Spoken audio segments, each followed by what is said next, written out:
Good evening, and welcome to the School District 196 Board of Education School Board meeting. We'll call to order and the Pledge of Allegiance. Would you rise and join us with the Pledge of Allegiance this evening?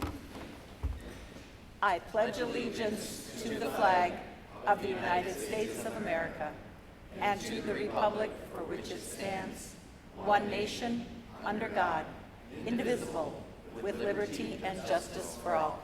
I'm going to ask you to remain standing for a moment. Tonight we're going to do a moment of silence for Chloe Powers, a 10th grade student at Eastview High School who passed away recently. Our thoughts and prayers are with her and her 196 family.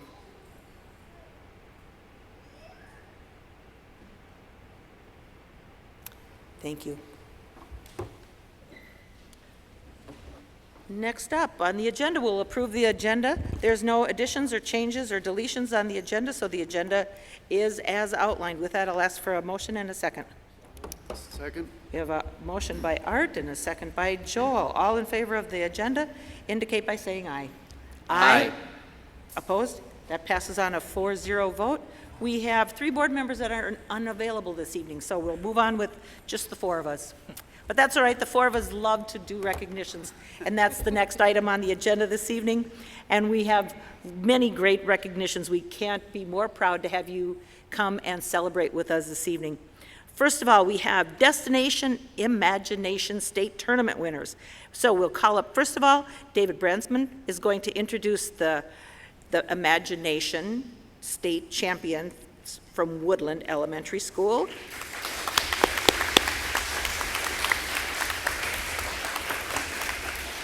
And David will introduce them and their topic. Yeah, good evening, Chairperson Magnuson, school board members, and Superintendent Krieger. I'm David Bransma. I am the Assistant Administrator from Woodland Elementary in Eagan, and it is my honor to present to you tonight a Destination Imagination team that goes by the name of the Underestimated. Team members of this group are Lincoln Axelrod, Winnie Burke, Ella Brassow, Connor Gieselman, Brooke Herzog, and Kaya Koziel-Wozniak. Their parent managers are John and Cindy Brassow. I'm pleased to announce that this group won first place in the Fine Arts Challenge at the state competition in April, which then qualified them to compete in the global competition in Kansas City this May, where they took 11th place.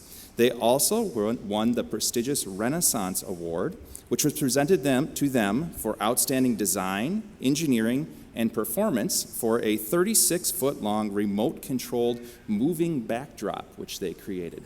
And I'm going to ask that John Brassow, one of their parent managers, comes up and tells a little bit about their work to you. John.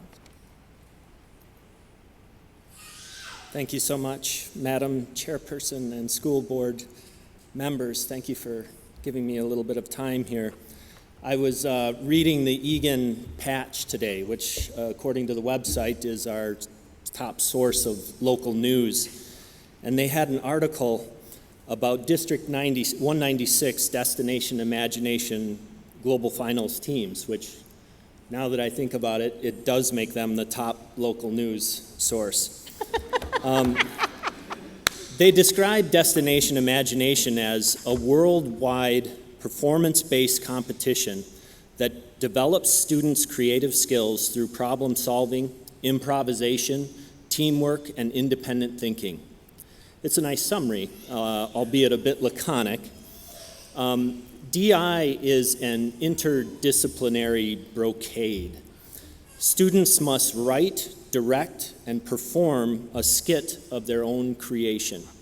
They must build the props, sew the costumes, and integrate bizarre criteria unique to each category's challenge.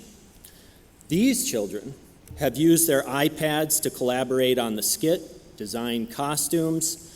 They've used hot glue guns, sewing machines, impact drivers, drills, angle grinders, soldering irons, voltmeters, tri-state switches, relays, high torque electric motors, chop saws, band saws, and hand saws. Their backdrop was something I've never seen. 5 foot tall, 30 foot long, painted, and it was rolled up in 2 columns and advanced during the skit to change the scenery. It was really cool, and as David said, it won them their Renaissance Award. Kind of like a scroll? That's exactly it. Oh, yeah. Cool. But the thing that I was most impressed with was their resilience. as they watched the things they had spent months constructing fail over and over and over again. There was disappointment, there was anguish, there was some tears, but they stuck with it, and they came through it. There's an old Chinese proverb that goes, "Tell me and I will forget, show me and I may remember, involve me and I will understand." And I'm very proud how involved and engaged each one of these children have been. Before I introduce them to you, I'd like to say a word of thanks to the parents, without whom all this simply wouldn't work. My wife, Sindai, and I are grateful for their support. So I think David did a good enough job introducing them already, so I'll just have them. Congratulations, good one.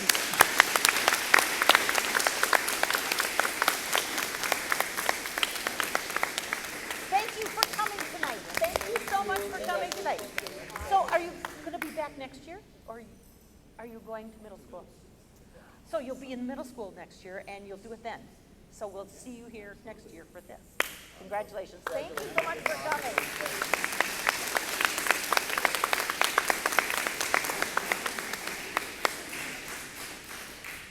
This is always where I think we should have like a 30-second snippet of what they did, because stuff is so cool and you think it in your mind, and I bet it was even cooler than what I can think of. Next up, Red Pine Elementary School, our destination imagination. And Principal Drew Gellner will introduce our squad. Well, good evening, Superintendent Krieger, Chairperson Magnuson, and members of the school board. It's my honor tonight to highlight and celebrate the incredible work and accomplishments of the Destination Imagination team from Red Pine Elementary, the Super Idea Generators 2.2. The state competition involved 65 teams.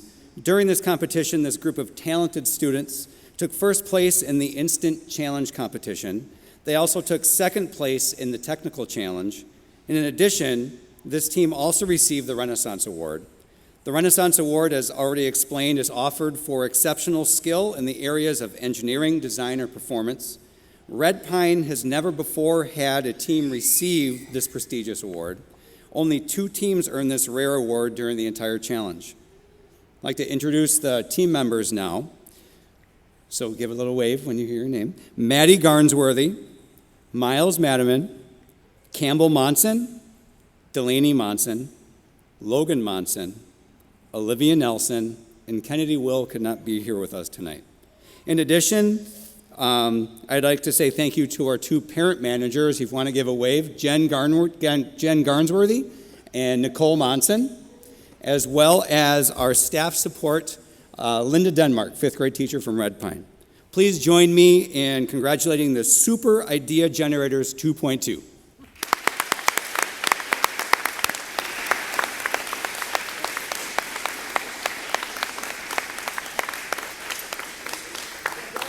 Congratulations.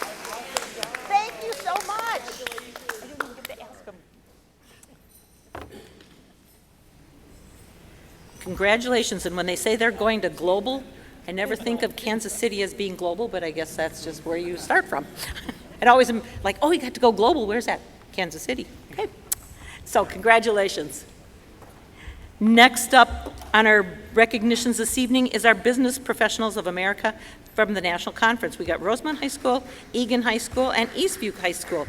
Tonight, Sherry Krigel will introduce our people from Rosemont High School. I was going to say something. Thank you. Thank you. Good evening, Chairperson Magnuson, Superintendent Krieger, and school board members. My name is Cheryl Kringle, and I'm a teacher, business education teacher at Rosemont High School. This is my 2nd year at Rosemont. Although Business Professionals of America is not new to District 196, the Rosemont chapter is completing its 1st year, where I serve as advisor. Before the students are introduced and recognized, I'd like to tell you a little bit about Business Professionals of America. Business Professionals of America has a strong history as a student organization that contributes to the preparation of advancement of leadership, citizenship, academic, and technical skills for students in the middle, secondary, and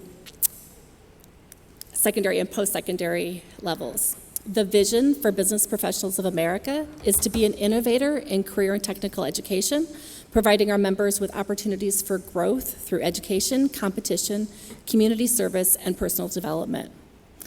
BPA currently has 45,000 members and over 1,800 chapters across 25 states, Puerto Rico, international presence in China, Haiti, and Peru as well. Personally, I've been a BPA advisor for about half of my 26-year teaching career, and I can attest that this organization offers students incredible opportunities to flex their leadership skills, participate in service projects, develop a sense of community, and of course, apply their business skills to competition at regional, state, and national level. Approximately 5,100 students from 25 different states earn the right to compete at the BPA National Leadership Conference in Dallas, Texas, in May of 2022 by placing in top 3 to 5 at state level competition. So I'm pleased to report that all 3 of our high schools in District 196 that have BPA chapters had state winners that represented our communities at national level. Tonight we are here to recognize the students who achieved the national honors. So from Rosemount High School, I present Jalen Freeman, who competed in 2 events in Dallas. He competed in Economic Research Project and Marketing Management and Human Resource Concepts, as well as serving as a voting delegate for the national election of officers. So out of 322 students competing in the Marketing Management and Human Resource Concept event, Jalen took 3rd place in the nation. So I am honored to introduce Rosemount's first National BPA Award winner, Jalen Freeman.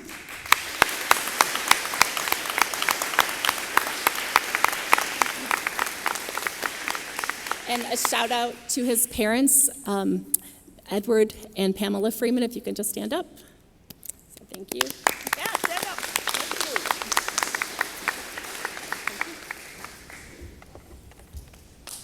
Jalen, congratulations. What grade are you in? So we'll see you next year. Yes. Congratulations. You got people that can follow your footsteps, so thank you. Awesome. Jalen's in 11th grade, so hopefully we'll see him next year and influencing lots of people behind him. Next up, from Egan High School, Paul Kovac is going to introduce our next group of students. Good evening, Chairperson Magnuson, Superintendent Krieger, and school board members. My name is Paul Kovac. I'm a business teacher at Egan High School and also the BPA advisor for Egan High School. I took 4 students with me to Dallas in May, and I'm happy to report that 3 placed at nationals. Anushka Aravindan competed against 30 other students in a new event called Health Administration Leadership Special Topics, where she placed 3rd. Our 2-member team for the Egan Small Business Management team, Michael Darmody and Prasithan Ganesh Kumar, competed against 28 other teams and took 2nd place in the nation. I'm honored to introduce these students and their parents. First, I have Anushka Aravindan, and if her parents can stand up, Manjula and Aravindan.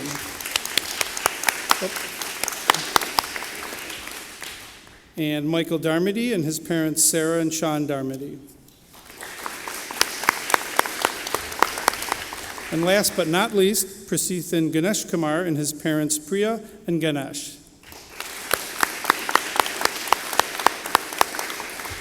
Thank you very much. Thank you.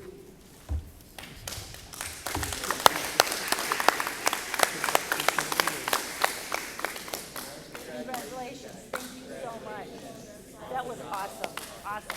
So are you graduating? So good. We'll be back next year. And bring some friends with. Thank you. Congratulations. Awesome.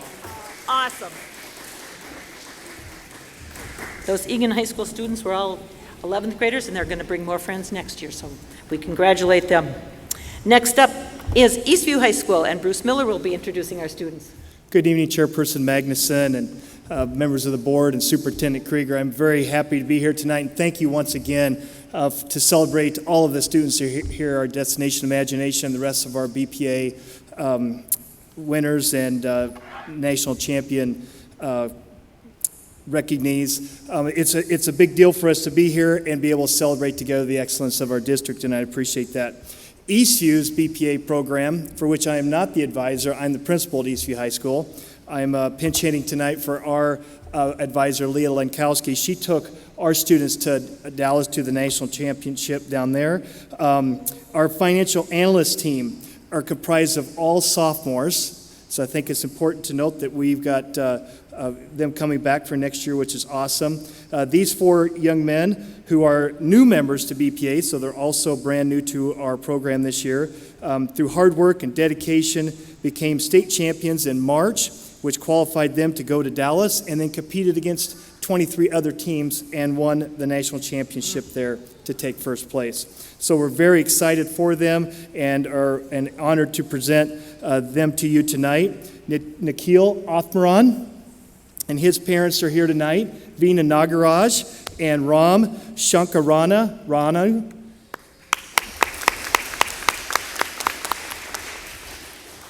And we have Adith Balaji and his parents, Banu Balaji and Balaji Fegarajan.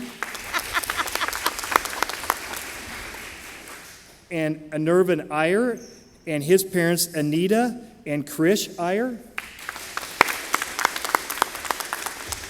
And Ishan J and his parents, Shri J and Jay VJ.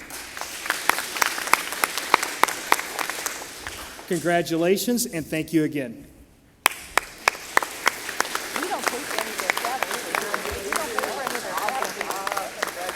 Congratulations, thank you. Excellent. You guys, yes, we'll see you next year. Thank you, thank you. We really have to give thanks to all the people involved in those programs. There's a lot of travel in both of those programs, Destination Imagination and in the Business Professionals of America, and the district does not pay for that travel, so that is paid for on the parents and students pay for that. So we congratulate all of our students and thank all the teachers and parents for their support for watching those kids succeed. So thank you so much. Next on the agenda this evening is the superintendent recognitions and staff. We'll turn it over to Superintendent Krieger. Okay, and following our theme of the evening, lots and lots of accomplishments to recognize. I'd like to start off by congratulating the class of 2022. It was a joyous last couple of weeks celebrating our nearly 2,200 students who completed this important educational milestone. The commitment to education and perseverance of this graduating class is truly incredible. We hope the skills they learned from their time in District 196 will serve them well in their adult lives. We're proud of them and wish them all the best in the future. And congratulations to the school nurses of Dakota County on receiving an honorable mention in the community group category for the 2022 Dakota County Public Health Achievement Awards. This award was instituted to recognize contributions from community groups, individuals, and youth to promote the health and well-being of the citizens of Dakota County. We appreciate the work of school nurses throughout communities and give sincere thanks to our very own school nurses in District 196.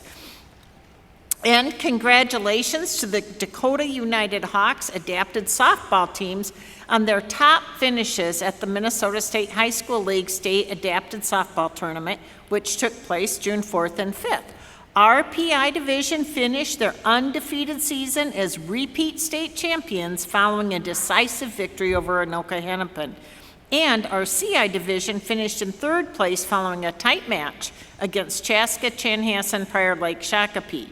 We look forward to celebrating their success at our next school board meeting.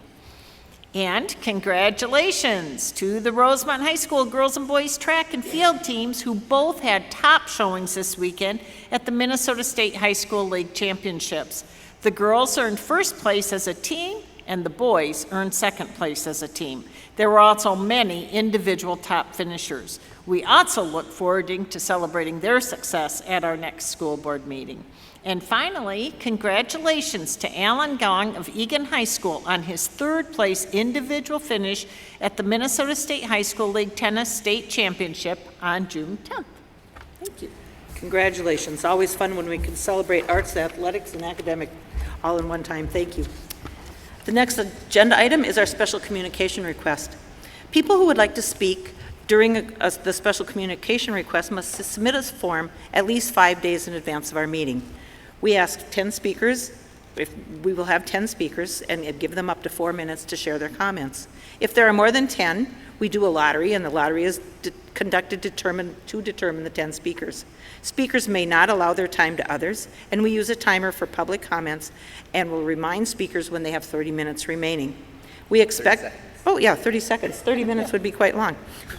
When you have 30 seconds left, Corey will remind you, and there's colored timers up there just for reminders. We do expect our speakers to finish their remarks when their time expires. Speakers are also reminded not to share complaints about specific employees or make inappropriate comments. Opinions shared during the public comment portion of the meeting do not necessarily represent the views of the school board or the district, or maybe even you sitting in the audience. But the audience is expected to be calm, civil, and to not disrupt the speakers from being heard.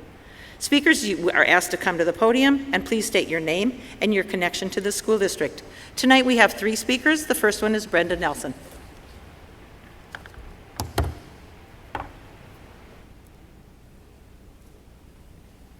Good evening, Brenda. Hello. My name is Brenda Nelson, and I'm here as a board member of the Eastview Community Foundation.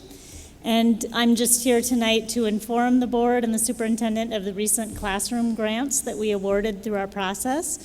So I don't know if you're familiar with our organization, but the Eastview Community Foundation is a 501c3 nonprofit. We've raised funds and we give out scholarships to graduating Eastview seniors, but we also support all of the schools in our attendance area, so the middle schools and elementary schools as well, in 2 ways: by giving out what we call random acts of kindness grants, which are just grants to be used by the principal in whatever way they see fit to help meet student needs. But then we also have a competitive application process where teachers and other staff members can submit an application for a grant for a project or materials that they would like to use that aren't funded through the usual processes. And so this year we did award 2 such grants, and I just wanted to inform the board and the superintendent about what those grants were.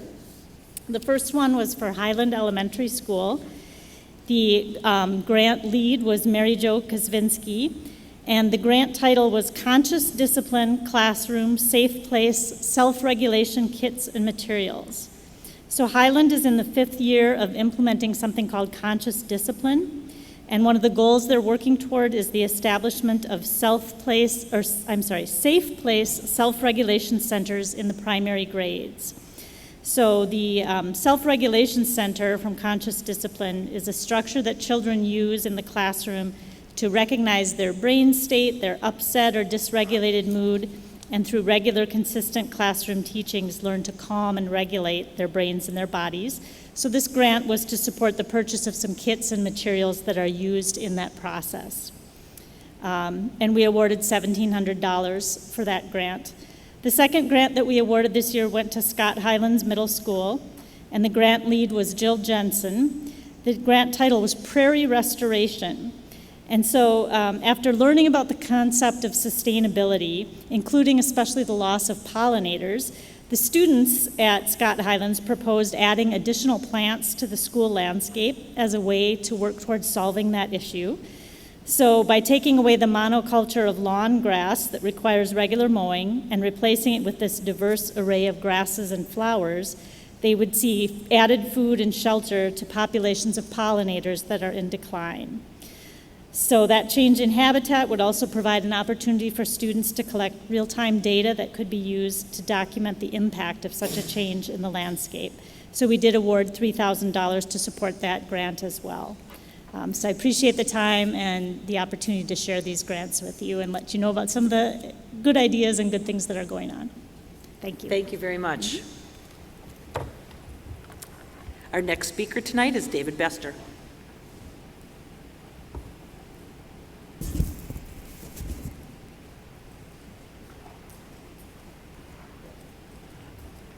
Good evening, David. Hi. Thanks. Thanks for. I'm David Bester. I'm a citizen in the school district. So, thank you for allowing me to speak here at your meeting. May the peace of God rule in this place. I'd like to start with a quote by C.S. Lewis. "Human history is the long, terrible story of man trying to find something other than God that will make him happy." God has created a wonderful world in which we live. Life is all around us, full of diversity and interaction, reproducing and thriving in a God-designed manner, created by His Word, starting with His decree, "Let there be light." The grass withers and the flower fades, but the Word of God remains forever. God created us humans as well by His Word. Male and female, He created us. He created us with diversity. Some little boys like to play with dolls. Some little girls like to play with trucks. It's diversity. How we feel and what we like doesn't change the way we were created and designed. Sometimes we don't know what the design is, like the lady who thought the big open trough in the porta potty was a purse holder. I'll let you think about that one a minute. Or the child who thought the pretty red glow on the electric stove was something to be touched. Sometimes we need proper guidance. We can look to the experts to tell us what to do. I listened to them and invested in real estate in 2007, just before the crash. Some experts insist that they know what is best and force you to comply with threats of withholding funds.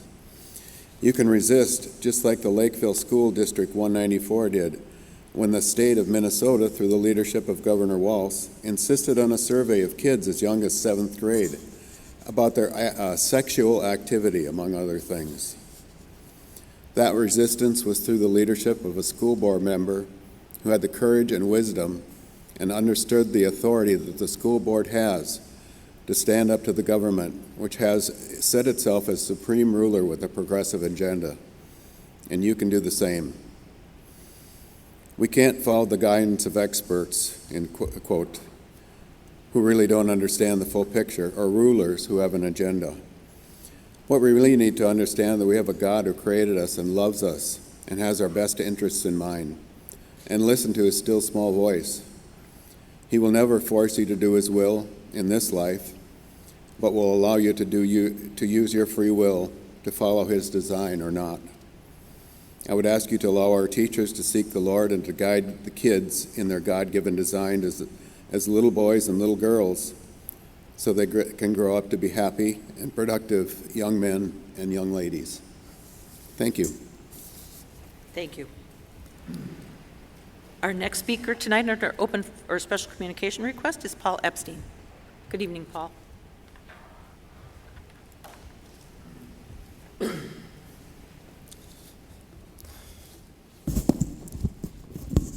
Good evening, Madam Chairperson, worthy school board members, Madam Superintendent, and thank you for having me. My name is Paul Epstein, and I am the parent of a Dakota Hills Middle School student and several Northview Elementary students. The kids do a lot of great activities in our Eagan community, but the one with which I am most involved is Cub Scouting, the BSA program for kindergarten through 5th grade boys and girls. I have the privilege to serve as Cub Master to Pack 455, which primarily draws scouts from Red Pine, Pinewood, and Northview elementary schools. The mission of the BSA is to prepare young people to make ethical and moral choices by living the Scout Oath and Law. Values like cheerfulness, kindness, helpfulness, and friendliness, all values with which I think the school district would agree. We accomplish this preparation through learning new skills, exploring nature, and serving others. You're probably familiar with service work being done throughout the district by scouting units. Our pack, for example, waters the grounds at Red Pine Elementary all summer to keep the gardens alive and looking great. This saves the community from having to pay for the service. We also serve at school festivals and celebrations. Many of the older BSA members in Scouts BSA, that would be for 6th through 12th grade boys and girls, perform service projects at schools for their Eagle Scout projects. There are around 800 families in our school district engaged with the BSA and having a great time living by the Scout Oath and Law. Part of that engagement is wanting to share the good news of scouting with other families. We hold recruitment events, usually at the start of the school year, although we welcome new members year-round. We advertise on social media and even on the back of the district elementary take-home folders.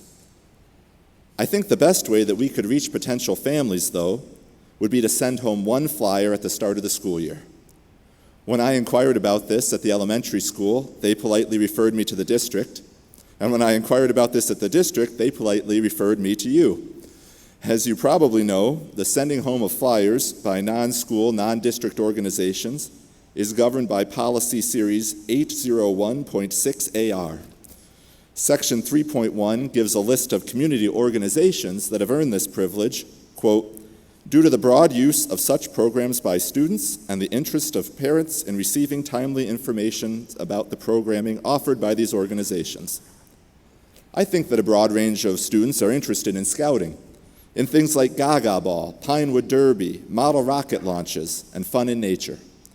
I think parents would be interested in one communication a year to get started with Scouts at the optimal time so that their Scout can feel the sense of accomplishment from earning their rank awards on track with the rest of the group. I hope that you will consider either adding Scouts to this group of community organizations or creating a new subset of civic-type organizations that have the same permission to send home one flyer per season. I have heard that you may not want to overwhelm parents with flyers, but I can assure you as a parent that we can quickly scan a flyer to determine if we want to read any further. In the scouting spirit, I would like to make the same case for the Girl Scouts of the United States of America. As the parent of a Girl Scout, I think you would also find them a worthy civic organization for one flyer each year. Thank you for your time. Please let me know if you have any concerns with this proposal or how I can be of assistance moving it forward. As a Scout, I'm at your service both in the projects I mentioned earlier and in our shared mission of forming young people into productive members of our community. Thank you. Thank you, Paul. We'll move on and continue on with our consent agenda this evening. Under the consent agenda, we have the appointments to the Budget Advisory Council. We have the appointments to the Legislative Advisory Council. We have district memberships for 2022, 2023. We have the official newspaper for 2022-23.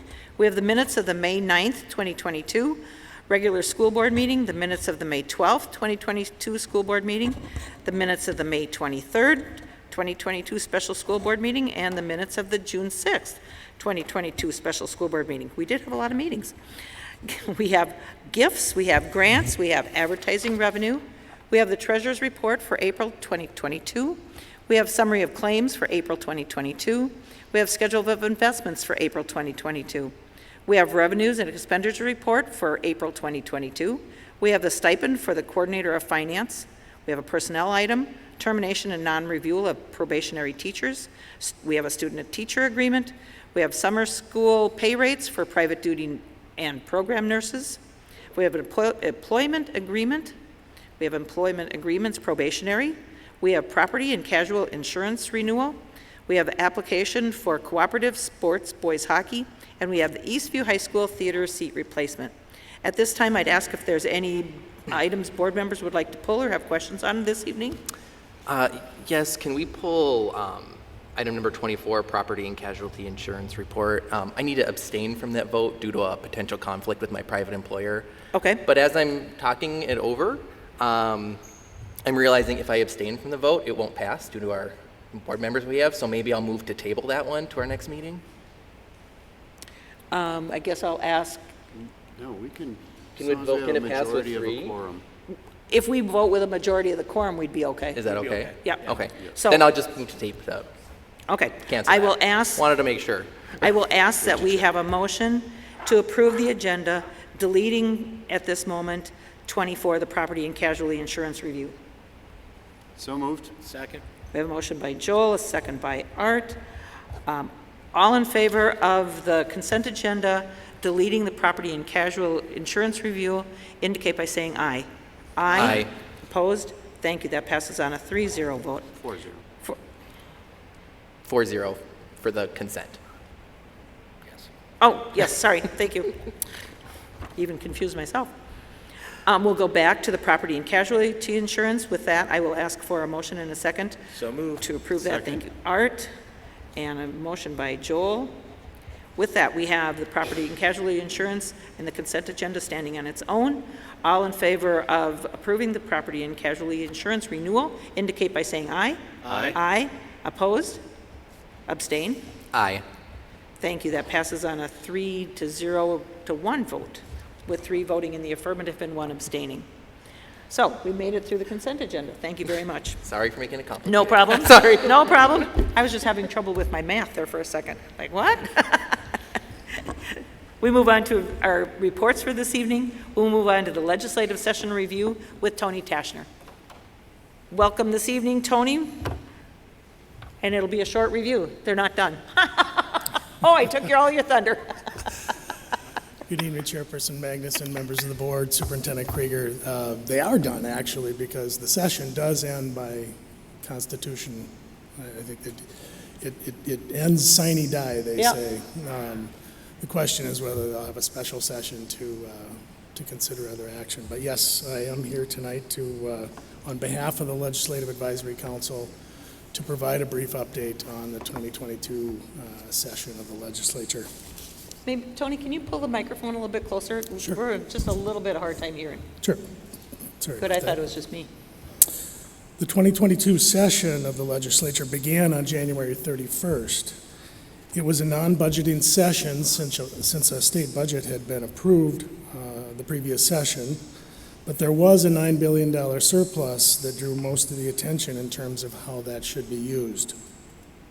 The session ended on May 23rd without action on a major agreement for how to use that $9 billion surplus. We do remain hopeful that a special session will be held because the additional funding being discussed for education, specifically in the area of special education, which I'll show you on the next slide, would be especially helpful for districts. But we think it will take considerable pressure from the public for a special session to be held.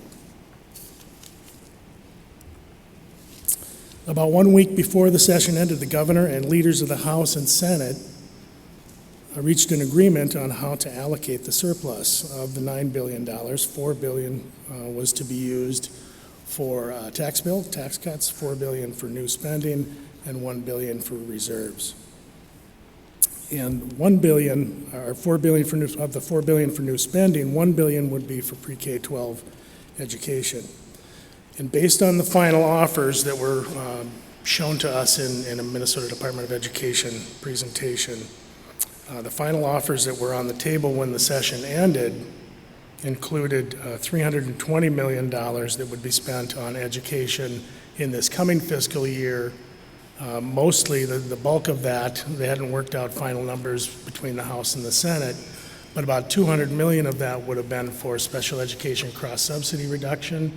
There was money for literacy as well, and then some grants that were included in that. The $680 million that was allocated or would have been allocated for the other part of the $1 billion would have been to continue that same spending in the second year or the next year, fiscal year 23-24. And the proposed tax bill that was not approved also included equalization aid that would have benefited or would benefit the district. There were 2 laws, education laws approved that I'll just go over briefly. There was the Student Data Privacy Act.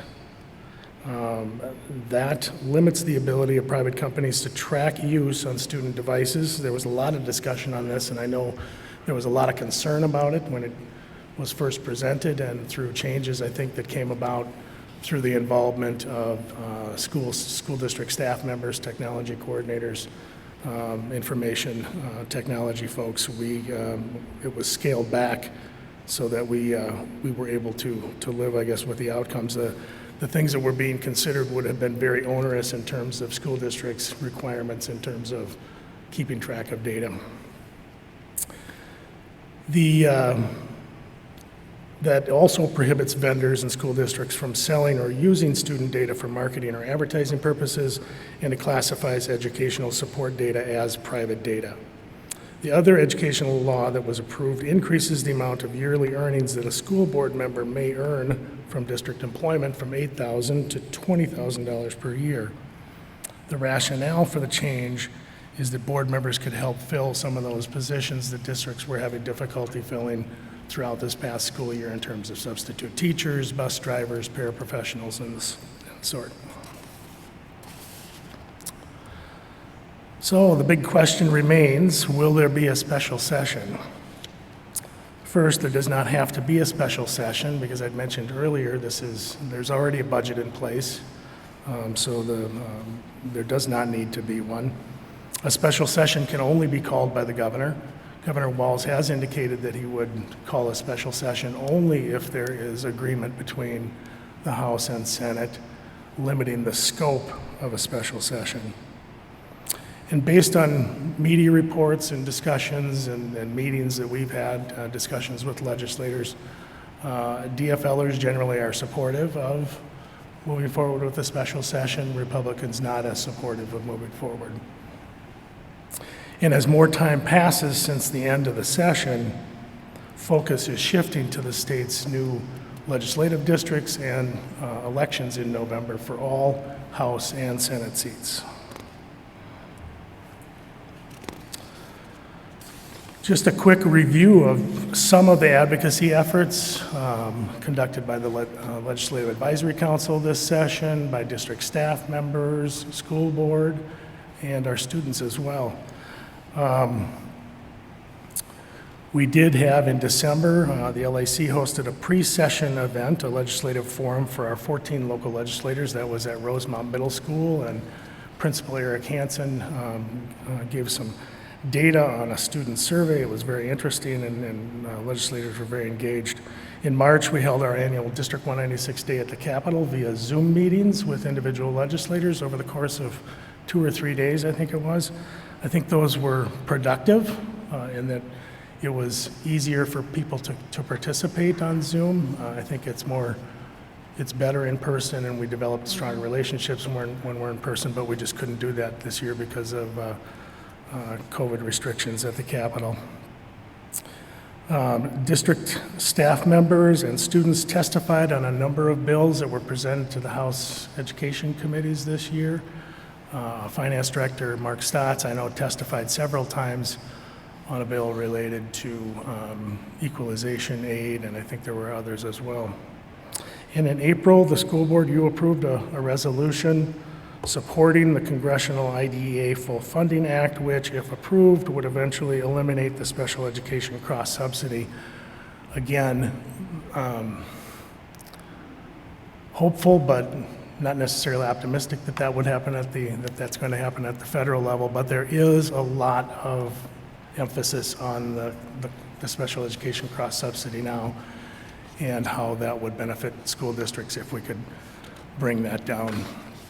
And in the winter issue of our district's quarterly Spotlight newsletter, we featured an article outlining our district's legislative priorities and urging residents to contact their legislators and legislative leaders to share their thoughts, not telling them how, but just telling them, here's our priorities. If you please be engaged, whether it's on issues of education or other issues, please be engaged. And lastly, what can we do? I guess I'll just end by, again, urging residents to contact legislative leaders, asking them to continue working, continue meeting, trying to find an agreement. I've talked briefly about the things that were proposed for education. Over the weekend, there were several newspaper articles about other areas in state government that in cities and counties, and lots of legislation legislation that wasn't approved that's impacting projects all around the state. So with that, and I'll be happy to come back if they do have a special session and approve things. We can go through a laundry list of things that they approve. So with that, I'd be happy to answer any questions you've got. Let's hope you come back. Any other questions? We hope that they finish up, or that they start again and finish up, because some of those issues would be very beneficial to the school district as we go forward. Thank you. I do want to just give one special shout out to a local senator, Greg yes. Clausen, who is retiring at the end of this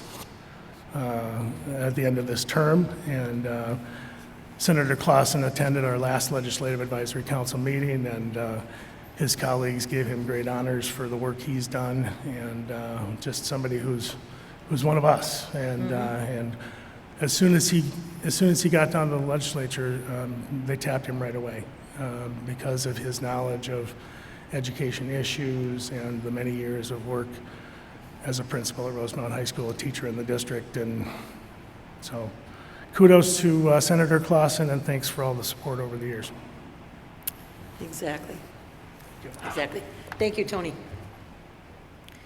And we should also thank the Legislative Advisory Council for all the work that they've done. Next on the agenda this evening is the American Indian Education Program overview. We have Michael Balsani, and we are blessed to have Lisa Turgeon and Nicole Lontry with us. So good evening, Michael. Good evening, thank you. I'm just going to get our slideshow up, and I didn't introduce everyone, so you'll have to introduce. And we will, yep, we certainly will. So I will start, and then we will get it going. So good evening, Chairperson Magnuson, school board members, and Superintendent Krieger. It's a pleasure to be here tonight. We always enjoy this opportunity to share the work that we do. I'm Michael Balsoni. I'm the Director of Secondary Education, and part of my responsibilities are to help administer our American Indian Education Program. We serve over 500 students in the district, pre-K through 12, and sometimes even longer, in all of our buildings. So we are all over this district with all of our students and their families as well. And we have a very dedicated staff, and representing our staff tonight is Lisa Turgeon, our program specialist and lead. And she's going to share with you a program overview that's connected with our annual compliance review, which we do each March. So she will share that with you here tonight. We also have members of our NAPAC board. This is our Native American Parent Advisory Committee, and Nicole Lontry-Brovold is our chair. She'll be up here as well. She's going to talk about the vote of concurrence, what that is and means, and then share some recommendations from our dedicated parents that help guide our program. So with that, Lisa Turgeon, I'll bring you up, and we've got the slides right here. Just use the arrows? Yep, all you got to do is use the arrows. Okay, Yep. sounds good. Hello, bonjour everyone. My name is Lisa Turgeon. I'm the program specialist for the Indian Education Program here in District 196. I wanted to start today by doing a Dakota land acknowledgement.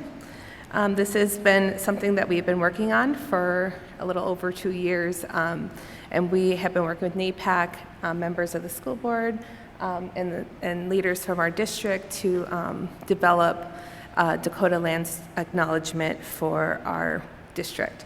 So we want to acknowledge that District 196 resides within Minnesota Makoche, a Dakota place, and that this land has been the homeland of the Dakota people in the Ocheti-Shakowin, or Seven Council Fire, for every generation since their creation at Bedote. Minnesota, the land where waters reflect the skies, is indigenous land. Minnesota is also the home of the Anishinaabe and many other indigenous peoples who have and do contribute to the overall foundation of this region. We encourage all members of District 196 community to join us in learning more about the people, contributions, sovereignty, and treaty rights of the Dakota and Anishinaabe people. District 196 will continue to strengthen our relationship with Minnesota's 11 sovereign nations and indigenous communities, families, and students. So I wanted to highlight our program staff. So District 196 has an Indian education program with 5 staff members. Our staff members are assigned to all of our schools in District 196, and so we each take kind of a quadrant of schools. We try to go put our staff into buildings where they're working with students from kindergarten through graduation. So for instance, I work in a lot of the Egan area elementary schools, the middle schools, and then our Egan High School graduates. And the same is true for our other staff members. We have Francisca Elzini, Fonda Smith, we have Gary Smith, and we have Georgia Valanja, who has celebrated her 20th year here in District 196. So I wanted to highlight that. So our District 196 is a program that is funded through Title VI, which is the federal Indian education grant that has been around since the 1970s. We also receive funding from the Minnesota Department of Education through the American Indian Education Aid grant that they have. And so with those two grants, we have a total of 9 goals and objectives that we work towards each school year. There is some overlap between some of those goals, but just to highlight some, we work to increase the knowledge of cultural identity and awareness, to increase the academic achievement of our students, make curriculum relevant to the needs, interests, and cultural heritage of American Indian pupils, provide positive reinforcement and self-image of American Indian pupils. And so I made this graphic here because each of those pieces of our puzzle really puts our program together, and each of them are equally as important. So we provide academic support and advocacy, cultural advocacy and enrichment opportunities. And since the pandemic, we definitely focus a lot on our social and emotional support and advocacy. And then we also have a teaching and learning component where we work with our district teachers, our literacy coordinators. I answered emails from biology teachers just today where we are supporting our staff and the work that they're doing to incorporate Ojibwe and Anishinaabe content into the state standards that they have to teach in their classrooms. So we are here to support those efforts as well. So to go review a little bit about what we have done this school year, I put together some highlights of some of the programming that we've done. Some of the funner things or more fun things that we do is family engagement programming, and that is where we have opportunities for our families to come together. This has been a really great way for us to build our relationships with parents. Sometimes we are working with parents so much it's with school-related stuff like IEP meetings or parent-teacher conferences. This is a really good way to build relationships with our parents, trusting relationships. We get them our students together and have other Native students meet one another, meet new friends at these events. So some of the highlights this year have been our first ever, or at least from over the past 5 years, an Indigenous Peoples Day celebration, which we had at the School of Environmental Studies.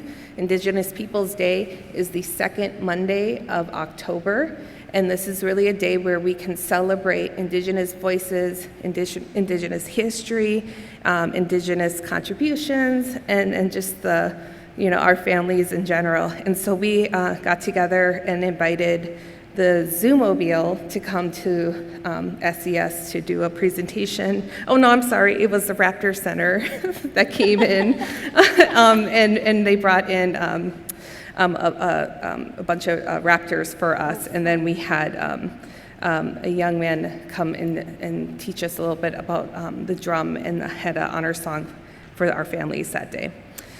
The other thing that we've done this year that we've really built on was our collaboration with Dakota County Parks. And so they have actually put together free learning opportunities for our families where we can get them outdoors. We've been fishing, canoeing, hiking. This month we're going to be doing archery. And then we've been doing a cross-country ski club for some of our elementary kids as well. So that collaborative effort with them has been really fun to work with and getting kids exposed to some of our outdoor learning opportunities. The other collaboration I wanted to highlight this year was with our early childhood family education teachers and staff. They have really stepped up and wanted to provide service for our Indigenous students with regard to our efforts to make sure that we are working to make working towards kindergarten readiness for our preschool population. This has been something that we have been growing year after year, where we kind of started, we weren't really doing too much with preschool students, and now we're doing like 6 event series every school year with ECFE staff and teachers, and so this year has just been a really great success, and so we are already talking with ECFE to continue that collaboration for next school year. And so I really wanted to highlight them and their efforts. They actually write into their own budgets money set aside to hire teachers to work directly with our students. So I really do appreciate them. And also, as you know, we do tribal consultation with the TNAC committee. And this has been one of the strengths that they have noted in our district, is our work with our early childhood families. So like I said, we also do academic programming. This is where I wanted to kind of do a shout out for our literacy coordinators, our math coaches, our teachers at Appa Valley High School, who have all volunteered to work to help us create these events for our families. So we do math nights, literacy nights, STEM nights, and so it's definitely been a highlight to continue to grow those evening family programming, but we also do in-school academic support with our CFA team, where we work with our high school and middle school through leadership groups, progress monitoring, and then with our elementary students, we really focus on our literacy efforts with our book club, our literacy night. We provide them a book distribution, and then we also do a welcome package for our kindergarteners who are just joining us in the fall. To go on top of that, we also do college and career readiness. And so this is also written into our grant efforts. And so to highlight some of those things that we do is our ACT prep program. So Georgia Valandra has worked really hard over many years to build an ACT prep program specifically for American Indian students in our district. And based on test scores, we could really see that it does make an impact year after year, that that additional support that we offer our 11th grade students really has improved our ACT averages over the years. We also do a graduation honoring every year, which we're so happy that we had school board members. Ms. Krieger was able to join us. We were at Central Park in Rosemount, where we put on a powwow performance, and then we have the graduation honoring. And new this year's, we included our preschool graduates, our kindergarten graduates, 5th grade and 8th grade graduates. So just seeing all of them, be able to be honored for their accomplishments with us in District 196, but also to see that, that end goal of our 12th grade graduates and see them be honored too. I think it was really great that we could incorporate all of them at this event. The other highlight of the year that we do is the South of the River Powwow, and that is another collaboration that we do with South Metro Indian Education Programs. So we work with you guys know all the South Metro public schools. So their Indian Ed programs all work together with us to host the South of the River Powwow, and a part of that powwow is a graduation honoring as well. So our students definitely have two honorings that we do when they hit 12th grade. The next thing is our cultural programming. I just wanted to highlight the fact that the number of our cultural enrichment programming has increased every single year since over the past 5 years, and that's how long I've been working in the district, so I'm not too sure what the numbers are before that. You could see in the year 2020, 2021, it was really low, and that was because we had to do distance programming. So we did a lot of virtual events for that year, and then we did some drive-through pickup where we dropped off some stuff while people drove through.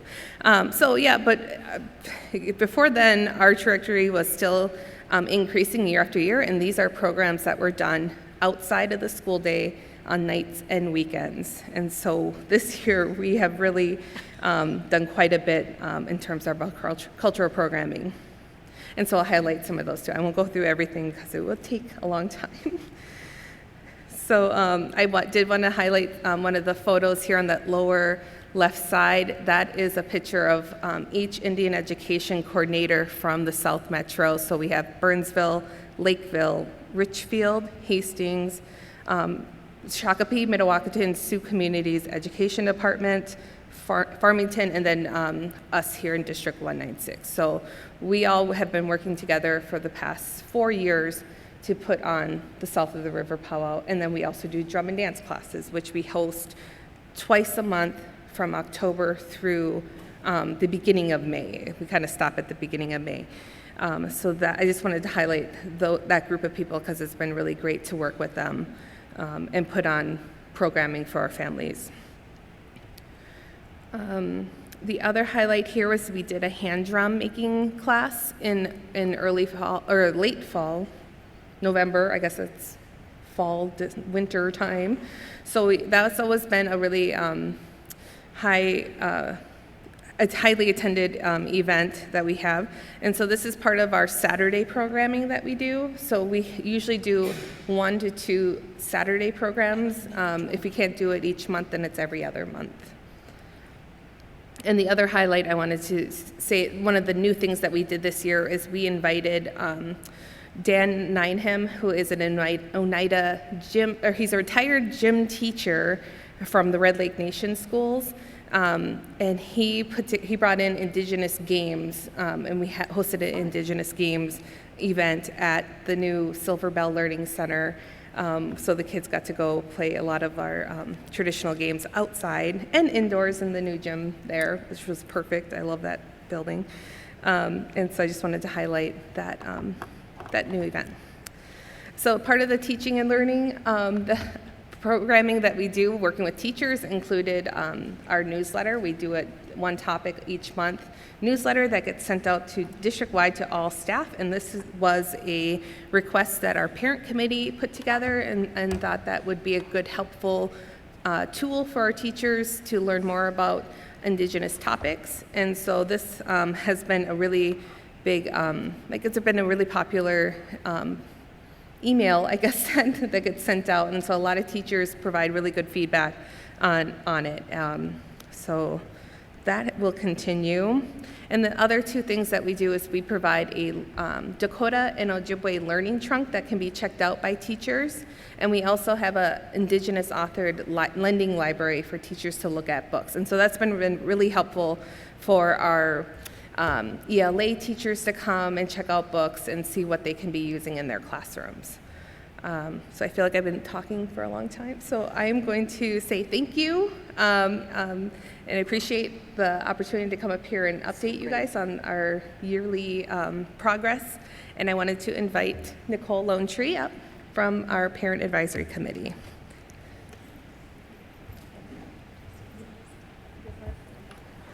Bonjour, everybody. I'm Nicole Lone Tree Brovold, and I'm the chairperson of our Native American Parent Advisory Committee. I am a member of the Ho-Chunk Nation and a descendant of the Turtle Mountain Band of Chippewa. I have 3 kids in the district, going into preschool, 2nd grade, and 7th grade, and I'm also a 196 graduate. Hello, my name is Sienna Malba, and I'm the secretary of NAPAC, and I have 1 graduate of Apple Valley High School and 1 current 5th grader going into 6th grade, and I am a member of the Leech Lake Band of Ojibwe. Excuse me, I'm the shy one of the bunch. My name is Austin Corbine. I'm from Bad River in northern Wisconsin. I have an 11th grader, this year, Keeley and Egan High School. So other than that, thank you. Thank you. Hello, I'm Mark Lone Tree. I'm the MD at large representative for NAPAC, and I have a 6th grade son.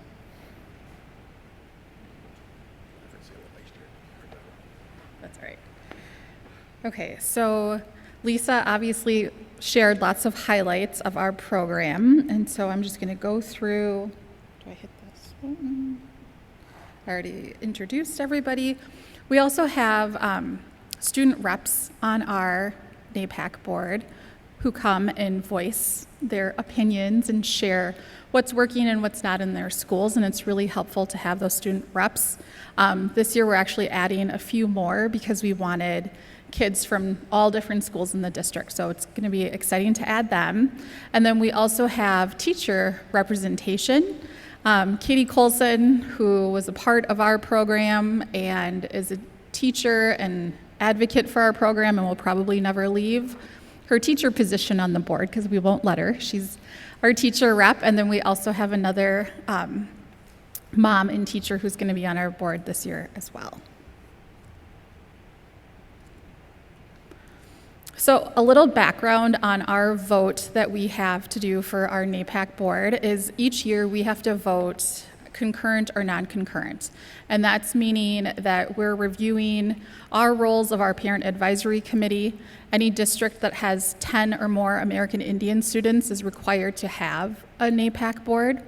We look at student achievement and attendance data. We do a parent guardian survey every year, so we hear back from our families. And then we also receive updates from the Equity and Inclusion Department. Then after we review all of that, then we have discussions about, is the district meeting the needs of our American Indian students? Progress on our NAPAC recommendations that we make at this meeting each year. And then we discuss future goals and recommendations. So this year, our board did vote. Our district is in concurrence.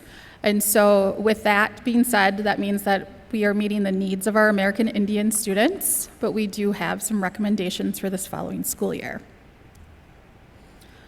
So our recommendations for this year include providing summer programming for our Indigenous students. This will include cultural learning, team building, leadership skills, problem solving, and college and career readiness. We feel it's important to keep our Indigenous students engaged in our programming and our community throughout the year. Last summer was the first year that we did some programming for our middle school students, and they absolutely loved it and wanted to have more of it this year. So we're opening it up to more family events, and it'll be throughout the summer. We also want to continue to strengthen our American Indian curriculum in all subject areas, and including Native authored books in our district classrooms and libraries. I know from my personal experience, my kids, when they come home and they're excited about a book that their teachers shared or they saw in the library that's from an American Indian author, that means everything to them. So we want to continue to provide those opportunities for all of our students. We're also wanting to create American Indian Studies courses at our high school level, including Ojibwe and Dakota language classes at the School of Environmental Studies. That's in the works already right now. We also want United States history through an American Indian perspective and or American Indian literature courses. This would benefit all students in 196 and will build awareness of Indigenous perspectives, contributions, history, and community. And then we've asked for this the last couple of years, and we're building on it, but having more American Indian staff throughout our district. We want our kids to see people that look like them teaching their classes and working in their buildings and being their principals, and so that is another important goal for us for this year. And that's all I have. I'm finished already. Thank you.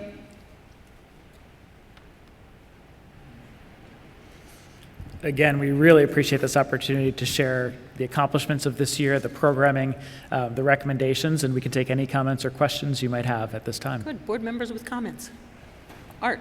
Just want to, the highlight of my year every year is going to the events that the American Indian NAPAC group puts on. The honoring powwow was just amazing this year. South River Powwow was great this year. The events just keep building every year, and I would just really like to extend an invitation to the entire community. These aren't just for our kids, not just for our families. We want to share it with the entire community.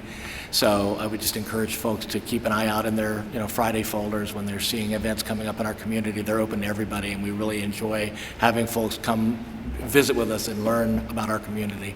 So, and thanks for all the work that you all do.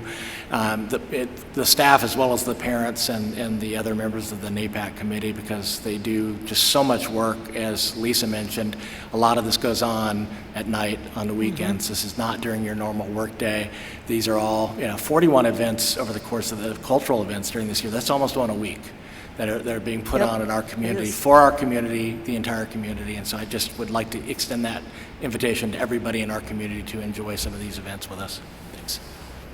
Any other comments? Joel. I just want to say that the American Indian newsletter that's sent out isn't just to teachers. The board gets it as well, and I do appreciate getting that because there's always something new to learn in there. And the one that we just got today, featuring all the graduates from this year, was really neat to see all that. So thank you.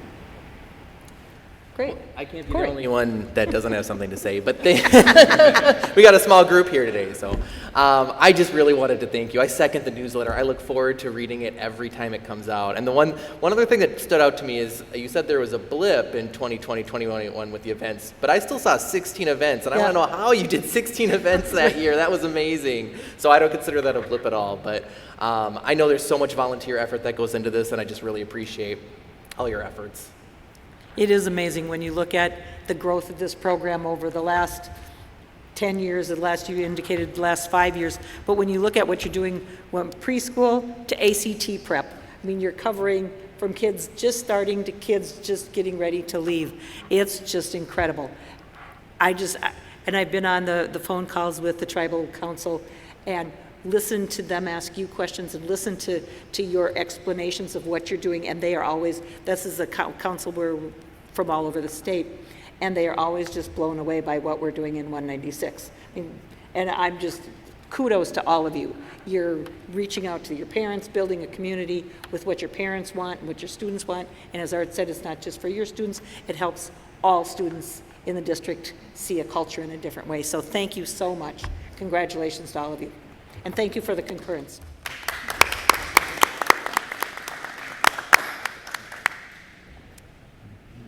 With that, we have no old business this evening. We will move on to new business. We have under new business, we have the 2022-23 preliminary budget. We'll call up Christopher Anyan Robshaw, and he'll walk us through the preliminary budget. Good evening, Christopher. Good evening, Chair Magnuson, members of the board, Superintendent Krieger, and our public stakeholders. Christopher Anyan Robshaw, Coordinator of Finance, and I am here to walk us through our preliminary budget for the fiscal year 2022-2023 school year. I have to say I enjoy starting this with this picture. Those kids make me get my train of thought in the right place because it's about them. Yeah. So I'll go through the cycle of how we developed this budget. The work, I will actually say, started, the prep work began last summer. So July of 2021 is when we start looking at 2022-2023 fiscal year.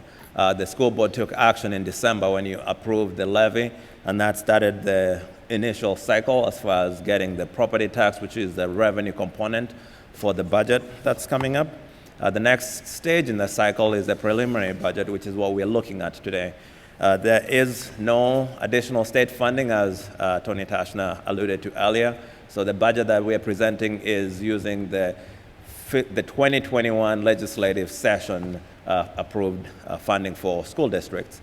The enrollment that's used was based on the projections from the fall of 2021, and then the FTEs and allocations that are being provided or included in the expenditures that are in this budget document are within the approved parameters.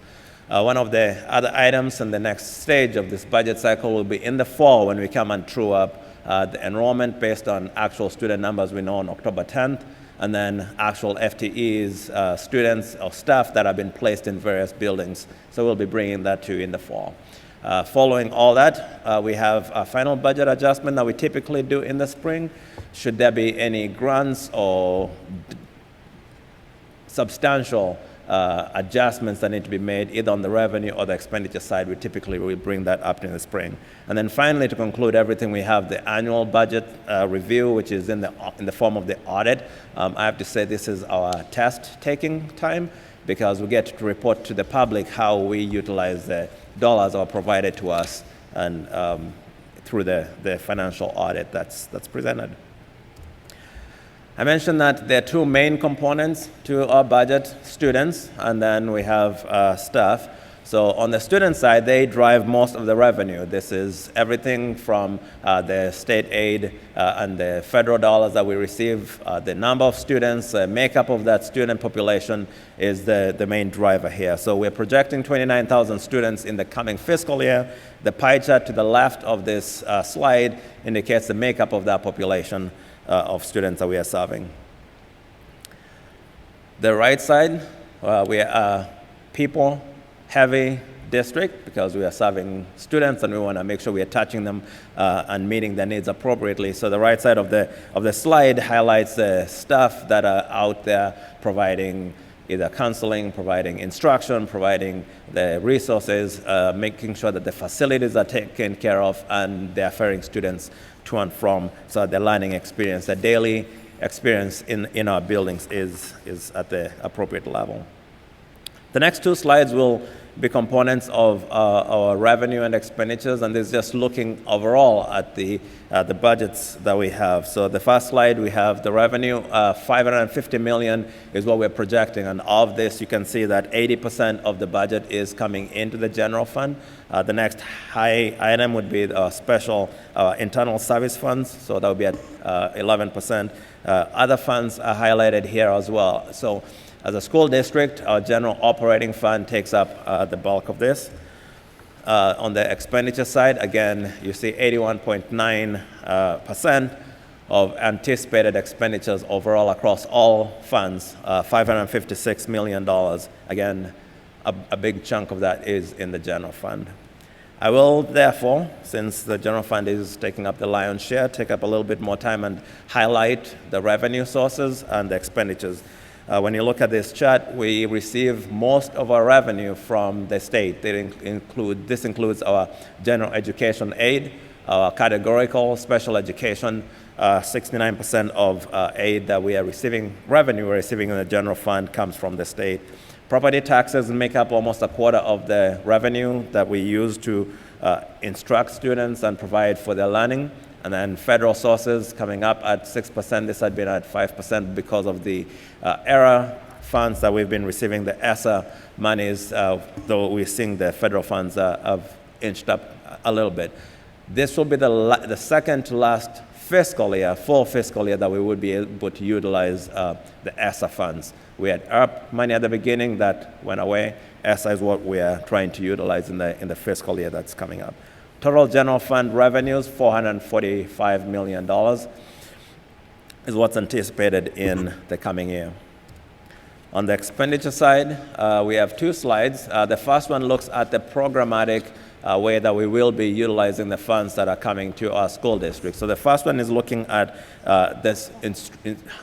the program side. So student instruction making up 69%. This includes our regular classroom teachers, our vocational ed, and also special education. So most of this is going directly to touching students. The next component at 13% is our student support services. So this is our counselors, nurses, psychologists, and other student support needs. So between those two items, we are spending 82% of our budget on direct activity that's impacting our students. Sites and buildings, making sure that the facilities and grounds are taken care of, comes up next at 10%, and then administration and support services at 4% each.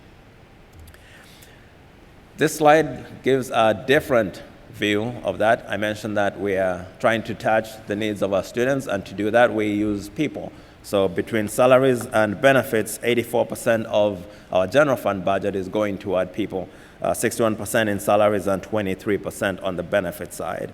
Purchase services, which is for fuel, heat, maintenance, and garbage kinds of things, utilities, 6%, and then supplies. This includes our technology needs, our one-to-one devices, and making sure that there is equipment to provide for learning at 10%.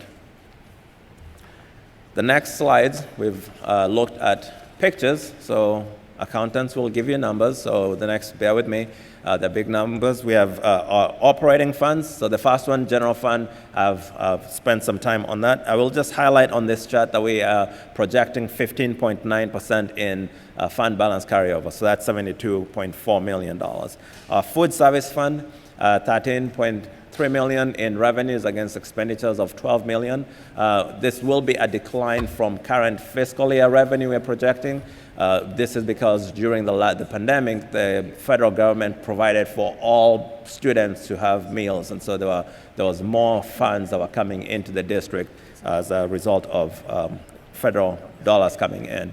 We are going back with the ESSA funding run out from USDA, so those funds are no longer available. So we are going back to receiving aid, federal aid, state aid, and then also students having to pay for meals. So we're projecting a decline on the revenue side. We do project that the fund balance will be healthy. I will just make a note that when you see 72%, that seems like a high amount, but we want the food service fund to be self-sustaining. If the kitchen needs need to be met, the fund needs to be, we do not want to utilize general fund dollars to go and fix the refrigerators and the ovens and to do any remodeling, which we do from time to time in the kitchen area. Community education fund looks like it's going to be flat for the coming year. Revenues of $9.6 million projected against expenditures of $9.4 million. I will note that there is a property tax component to the aid that we received in community ed, and then there's also state aid that's also available. Overall, the community ed fund balance is projected at 36%. Again, all funds within the operating funds are self-sustaining in the coming fiscal year. An overview of other funds that we have within the district, the first one being the building construction, very low dollars being budgeted. Our turf projects are complete. The AVHS, Apple Valley and Eastview turf projects are done, so then we're going to give Mark a bit of a reprieve here over the next couple of years, so no expenditures, no big construction happening other than whatever is already approved within the long-term facilities maintenance revenue program. Our debt service, property tax revenues of $17 million to help cover the debt obligations, principal and interest of $16 million that's anticipated in the coming year. Our internal service fund, this includes our medical, dental, and severance accounts. We are projecting $63 million in revenues against $57 million in expenditures. Fiduciary funds, this is for other post-employment benefits. Given the way the market has been, we are projecting actually a bit of a decline in revenue, so $1.6 million against expenditures of $4.5 million. The last accrual study that was done indicates that the trust is solvent, so there is no, yes, it'll fluctuate, the revenues will fluctuate, but there is enough funds left to cover the needs of our retirees. So in summary, I promise this is the last slide with big numbers. $550 million in revenues against expenditures across all funds of $556 million. We're projecting a fund balance of $172 million. We do have included in the board packet a budget book. It's in draft form, still clocking at 170 pages. Within it is all the things I did not talk about. So when you go into the fourth section of that book, you will see the building by building distribution of the students and the expenditures for each building. Before that, all the financial section gives you a breakdown by fund of where the revenues are, the revenue sources, and how we anticipate to expend those dollars. So I'm going to say, give it a read. The second section in that book, the organizational section, gives you a breakdown of how we go through the budget process. So it includes highlights of how the buildings get allocated revenues, how we are allocating staff, supplies to the building, so that all that information is publicly available, and you should be able to read through that. This is the first reading of the budget item, so if there's any item that I may be able to provide additional clarification on, I will pause. Perfect. I will ask if there are any questions or comments from the audience. Seeing none. Is this online currently? It is. It will be after it is online with the board packet. So that's where the book can be found. Okay. So if somebody wanted to look at it, they can look under our board packet and find it there. Because there is a lot of useful information, real interesting information if you want to look at different schools and how things are funded and stuff. There's interesting things. I'm sorry, any other questions or comments from board members? I was just going to kind of say what Jackie said too. Every time I'm talking with a member of the community who says, where do all my tax dollars go? I point them to this budget book. Yeah. It's just so well put together. It's outlined from a very, like a broad lens, and then it narrows down to building by building. It's just so useful. So anyone in the community, I usually read it, and anyone in the community that's looking for information on our budget, that's a great source of information. So thank you to you and everyone in the budget team that puts that together every year. I have a lot of helpers who help do that. And you'll come back here and we'll vote on this on the 27th of June. Yes, it will be at the board presentation Very good. at the end of June. Thank you very much, Christopher. Thank you. Our next item of new business this evening is Administrative Regulation 507.2AR, Student Fines and Fees, or Fees and Fines, and we'll call up Jill Quill to walk us through that. Good evening, Jill. Good evening, Chairperson Magnuson, members of the board, and Superintendent Krieger. I'm Jill Coyle, the school district's general counsel. One aspect of my job is to help work with you to tune up our policies and regulations. Tonight, the first regulation in front of you is Regulation 507.2AR. This is our regulation with respect to student fees and fines. And as the name suggests, it does detail all of the student fees and fines that we may charge our students and families. This is a regulation that you look at least annually and often more than annually. Tonight, the administration is recommending 3 proposed revisions to the regulation. First, changes are proposed to Section 3.1.2 to require co-curricular fees to be reimbursed if a student quits an activity within 7 calendar days instead of the current 5 school days. The rationale for this proposed change is that many fall activities start before the school year begins. Therefore, a school day time frame doesn't make as much sense as a calendar day time frame. The next change is a new $10 fee that has been added to Section 6.3 for lost or stolen parking permits. The rationale for this proposed change is to address the staff time involved in issuing new student parking passes and responding to the reuse of lost or stolen parking passes. And then lastly, terminology was updated to replace the phrase free or reduced price school meals with the phrase educational benefits. The new phrase is what currently is being used in other district materials and publications. So as a new business item tonight, this is only for your review. I will be back to see you again on June 27th, asking for your vote. But in the meantime, I'm available to answer any questions that you might have. Thank you. Are there any questions or comments from the audience? Seeing none, questions and comments from board members? Just a few changes, and I know the policy committee has already looked at that. So, thank you. We'll see you on the 27th.